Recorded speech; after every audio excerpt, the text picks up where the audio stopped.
Are you dreaming of a vacation on the Greek islands? Then you're going to love this video. We'll start our island hopping adventure on the popular Greek island of Rhodes, one of the largest.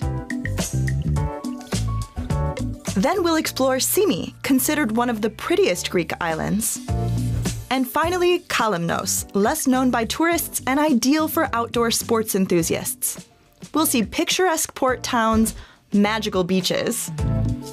And also, we'll try some tasty Greek food. And I'll give you practical tips, too. But first, let me show you exactly where we are. Rhodes, Symi, and Kalymnos belong to the Dodecanese island group in the East Aegean Sea, close to the Turkish coastline. I'm kind of obsessed with the Greek islands, so I'm really excited to show you some highlights today, starting here in Rhodes. Our first stop is the beautiful town of Lindos. This is a must when you come to Rhodes. It's packed with history. The area has been inhabited for over 4,000 years. So pretty.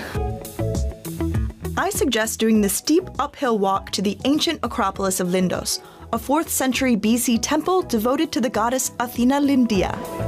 I made it! And it's closed. Amazing. I have no idea why, but you know, that's part of what happens when you travel, right? Expect the unexpected. And I wasn't the only one unaware the site was closed extra days for Orthodox Easter. Yep, it's cats only today.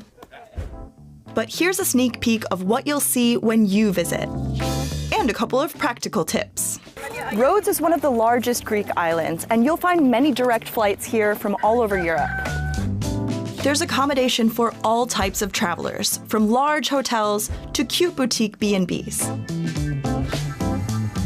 And now for another important part of Greek culture, coffee. Kalimera. I would just like a freddo espresso. Yes. Λίγο ζάχαρη.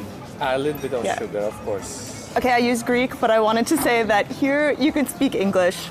Everyone will understand you. They're very used to international tourists. Thank you. Yeah, sure. Freddo espresso, this is basically just espresso whipped up with ice. And by the way, in Greece, you can pay with credit card pretty much everywhere.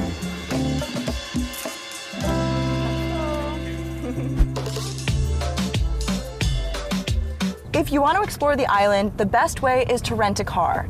There's also a public bus system connecting some key locations. And when you think about Greek islands, you probably think about incredible beaches, right? Beach lovers have lots of choices in Rhodes, especially on the island's east coast. I'm here right now at Sambika Beach. Greek law requires that every beach must have an area without sunbeds, so you'll always find space if you don't want to rent anything. But renting a set of sunbeds and an umbrella typically costs around 15 to 20 euros per day. Next up, the city of Rhodes, split into the old and new towns. In the new town, you'll find typical city amenities and shopping streets. My favorite place on the island is the old town. Ta-da! It's also one of the best preserved medieval cities in Europe. The fortifications and the Grand Master's Palace were built by the Knights of St. John, or the Knights Hospitaller, in the 14th century. Sokratos is the old town's main street, and it can get crowded.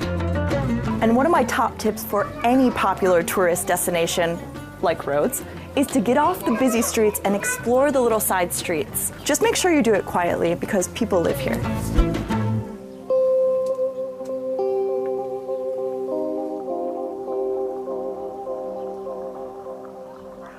Rhodes was under Ottoman rule for around 400 years, and the architecture left from this period gives the old town a very special character.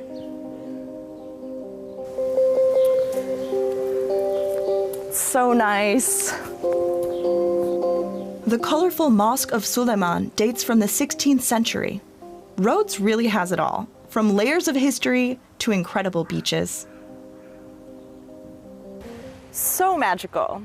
And our adventure is not over yet, because tomorrow we are doing some island hopping. Next up, the island of Symi. I'm loving Symi already. You can get here with a 60 to 90 minute boat ride from Rhodes. Here we go. I'm really excited to be here. Symi is considered one of the most beautiful Greek islands. It's small, a little bit more upscale, and as you can see, very charming.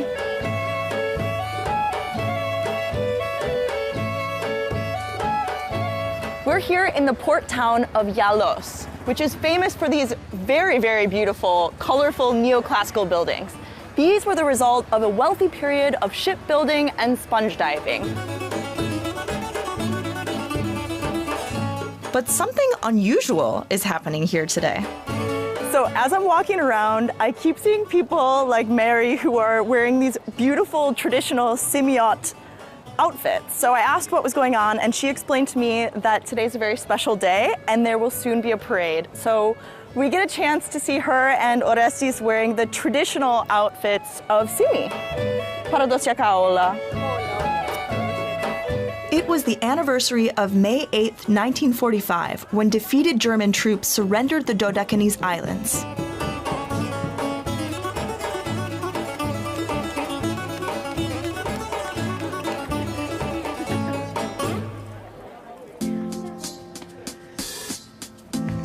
And when you're here, check out the Kalistrata.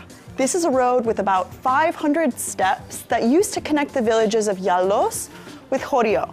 And if you're not afraid of a little bit of walking, you'll be rewarded with really amazing views. It's really cool to have a different perspective too. Symi is small, around 60 square kilometers. To get around, you can take a local bus or rent a car, like I have today. We're crossing the island. So we made it to the opposite end of the island, to Panormitis Monastery, and really it's very beautiful. The ornate buildings here now were constructed in the 18th century. Nowadays, it's an important pilgrimage site for Orthodox Christians, right here on this beautiful bay. And speaking of water, I'm ready to try some seafood. Seafood in Greece can be amazing, and I always recommend when you're sitting down to eat, you're talking to the waiter, ask them what has been caught fresh. Always eat fresh whenever you can. So I've ordered the Symi shrimps, which by the way, I was told you eat them whole. Really good, crispy, and octopus, and of course a Greek salad. After lunch, let's head to the beach. Most beaches in Symi are only accessible via boat, but not Marathuda Beach. If you love a calm island that's full of beauty, Symi is the place for you. I really love having the opportunity to be one of the only people on a beach. And that concludes our mini tour of Symi.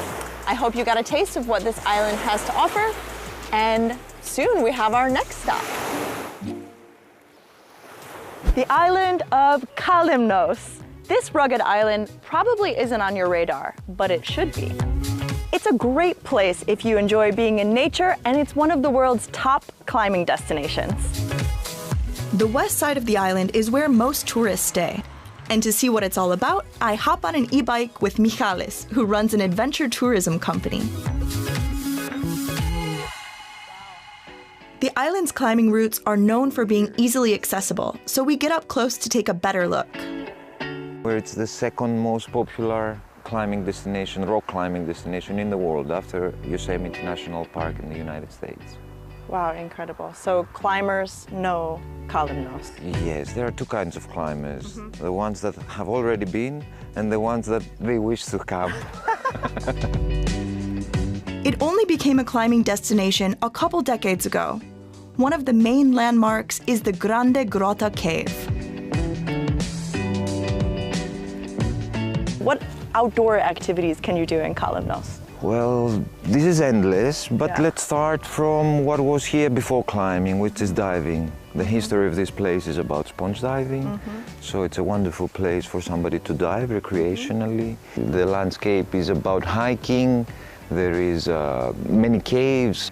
We're a Greek island. You can do boat cruises. We do yoga classes, herbal walks, as you see. The landscape of Kalymnos is full of herbs.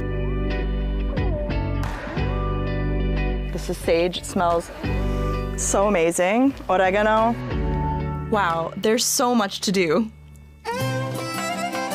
But I also want to check out the port town of Pothia. This is the island's main town, and it's also where the ferries arrive. You can take a boat from nearby islands like Kos and Rhodes, or a flight from Athens. It's not your typical tourist town. Kalymnos is home to many locals who certainly have stories to tell. People of Kalymnos have long relied on the sea, whether via fishing or sponge diving, like this guy. And I want to learn more about that. Let's go. I meet Calliope, whose family has been in the sponge exporting business for 3 generations. Yasu, welcome to our warehouse, the sponge warehouse of Kalymnos. Ooh, sponge diving has been an important source of income on the rocky island for centuries. People did not have any alternatives to live. They have to support their families. So they became sponge divers because they were very familiarized with the sea. The divers risked their lives. In the beginning, they were diving naked. Then they started diving with wetsuits. Nowadays, it's safer. After being harvested, the sponges are prepared for sale. It's actually a sponge, it's not a plant, but it's an animal. And they are very, very strong and very good to use for your body.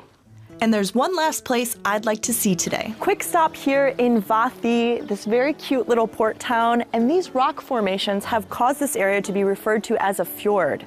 It's honestly really stunning. It looks really idyllic from down here. But my favorite view is from up here. That's amazing. And this is where we end our Greek island hopping adventure. So I hope you had a great time. Which island did you like best? And which one would you like to spend your vacation on? Let us know.